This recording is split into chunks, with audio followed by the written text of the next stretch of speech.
ખ્યાતિ હોસ્પિટલે કેવી રીતે કમાણીનો ધંધો ખોલ્યો હતો તેનો પર્દાફાશ પણ કરીએ। હોસ્પિટલની કાળી કરતૂતો અંગે આજે ખુદ તમને એવા લોકો હકીકત જણાવશે જે અન્ય ગામના છે અને હોસ્પિટલના કેમ્પમાં ફસાયા હતા।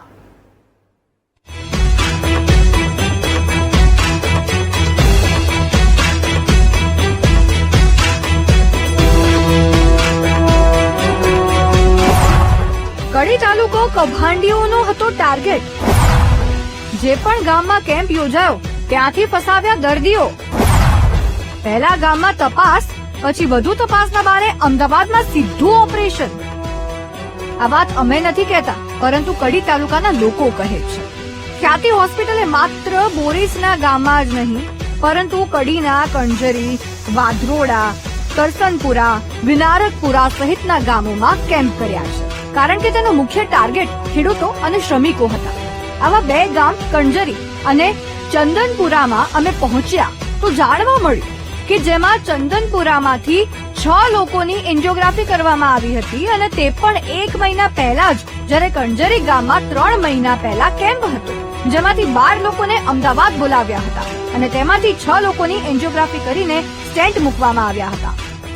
બાકીના લોકો બચી તો ગયા, પરંતુ કેવી રીતે બચ્યા અને તેમણે જે કારણો આપ્યા છે તે જાણીને તમે પણ ચોંકી જશો। એન્જિયોગ્રાફી કરી અને પેલી લોહી લીધું અને ગોરી ખાલી એ કાઢીને 50,000 રૂપિયા કાપી લીધા। શેમાંથી કાપ્યા આટલા પૈસા? મહાકાળમાં કહું મેસેજ આવ્યા હતા મોબાઈલમાં। મને તો ખાલી શ્વાસની તકલીફ હતી, પણ સોનું કોપરેટ કરવાનું કીધું ને તે બીક લાગી છે, અમે દવા નથી કરાવી, એટલે હવે ભાગી ના ચાલે। મારા મગજનું ચક્કર આવતા હતા, એનું મેં કીધું હતું કોઈ સાહેબ મને મગજના ચક્કર આવે એની મારે દવા લેવાની, પણ સાહેબ કે ના તમારે હે ને આ મશીન તો મૂકવું જ પડશે, એટલે અમને લાગી બીક, એટલે અમે આવતા રહ્યા। અહીંથી અમને ગાડીમાં લઈ ગયા પકવાન 4 રસ્તા ખ્યાતિ હોસ્પિટલમાં। ત્યાં જઈને અમને બેસાડ્યા બધાને, કણજરી ગામના બધા જેટલા અમે 12-13 જણા હતા એ લોકોને બધાને બેસાડ્યા। ત્યાં બેસીને એ લોકો એવું કીધું ભાઈ તમારું આધાર કાર્ડ અને તમારું આયુષ્માન કાર્ડ આપો, બરાબર?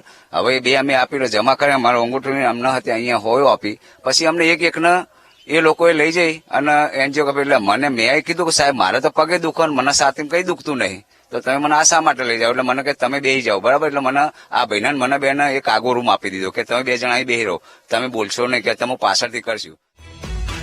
એક વાત તો સ્પષ્ટ છે કે કૌભાંડ થયું છે અને મોટા પાયે થયું છે। ખ્યાતિ હોસ્પિટલ અત્યાર સુધીમાં તો અનેક ગામડાના લોકોની ખોટી સારવાર કરી પૈસા પડાવી ચૂકી છે। તેવામાં યોગ્ય તપાસ થાય અને કૌભાંડ પરથી પડદો ઉઠે તે જરૂરી છે। 6 જ મહિનામાં 380 એન્જિયોગ્રાફી, 220 એન્જિયોપ્લાસ્ટી અને 36 બાયપાસ સર્જરી કરી નાખી, જેને જરૂર ન હતી તેની પણ। દર્દીઓને ચૂથી મારો, પૈસા મળશે ને એનું જે થાય તે। આજે ડોક્ટરો ભગવાન નથી રહ્યા એવું લાગી રહ્યું છે। જેટલી મોટી હોસ્પિટલ એટલું જ મોટું કૌભાંડ। મેડિકલ માફિયાઓએ હવે પૈસાની કમાણી માટે હદ વટાવી દીધી છે। તેમને બસ પૈસા જ દેખાય છે અને કોઈ પણ ભોગે પૈસા કમાવા છે, પછી ભલે બીમાર ન હોય તેનું પણ ઓપરેશન કરવું પડે। તેઓ તો એવું જ સમજે છે કે આયુષ્માન તેમના માટે જ બન્યું છે, લોટરી છે લોટરી। બસ ખેડૂતો અને શ્રમિકોને જાળમાં ફસાવો, માલામાલ થઈ જશો, કામ આપોઆપ થઈ જશે। ખ્યાતિ હોસ્પિટલે પણ આવું જ કંઈક કર્યું છે। દર્દીના શરીરને એટીએમ સમજીને રાખ્યું છે। 10મી નવેમ્બરે કડીના બોરીસરામાં મેડિકલ ચેકઅપ થાય છે, મેડિકલ કેમ્પ યોજાય છે, 100 લોકોનું ચેકઅપ થાય છે। 19 લોકોને એમ કહેવામાં આવે છે કે ભાઈ તમારે તો અમદાવાદ આવવું પડશે ચેકઅપ માટે, તમારે કંઈક પ્રોબ્લેમ છે, બસ આવશે તમને લેવા મૂકવા। એ 19 લોકો જેવા ચેકઅપ માટે આવે છે કે કરી દીધા એમને દાખલ। અરે રે તમારા હૃદયમાં પ્રોબ્લેમ છે, એન્જિયોગ્રાફી કરાવવી પડશે, ચિંતા ક્યાં કરો છો, આયુષ્માન કાર્ડ છે ને, તમારે ક્યાં પૈસા કાઢવાના, એમ કહીને એન્જિયોગ્રાફી કરી નાખી છે, જેમાંથી 7 લોકોની એન્જિયોપ્લાસ્ટી પણ કરી નાખી છે। જરૂર ન હતી અને સ્ટેન્ટ મૂકી દીધું છે।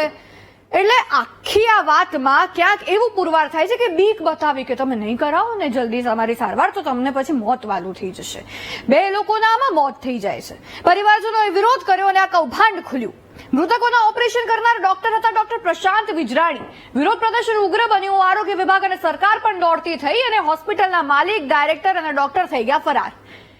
કેટલાય દર્દીઓ હોસ્પિટલમાં દાખલ, એમને પડતા મૂકીને આ બધા છૂમંતર થઈ ગયા। સરકારી હોસ્પિટલના ડોક્ટરોએ દર્દીઓનો હવાલો સંભાળવો પડ્યો, બોલો। અને કડી તાલુકો તો આ હોસ્પિટલના ટાર્ગેટમાં હતો. કેટલાય દર્દીઓને ફસાવેલા છે આ રીતે. વિચારો, આ તો એક હોસ્પિટલ થઈ. આવી કેટલી કૌભાંડી હોસ્પિટલો હશે? ખ્યાતિ હોસ્પિટલનો કિસ્સો જોઈને કેટલીય હોસ્પિટલોને આવું કરવાની પ્રેરણા પણ મળી જશે. બોલો, કારણ કે દાખલા રૂપી કડક કાર્યવાહી થવાની. સૌથી મોટો સવાલ આ જ છે ને, કારણ કે આપણે ત્યાં મોટા માથાઓ અને અમીરોના કેસમાં ન્યાય ઓછો મળે છે. કેસ દબાય તેવું વધુ થઈ જાય છે.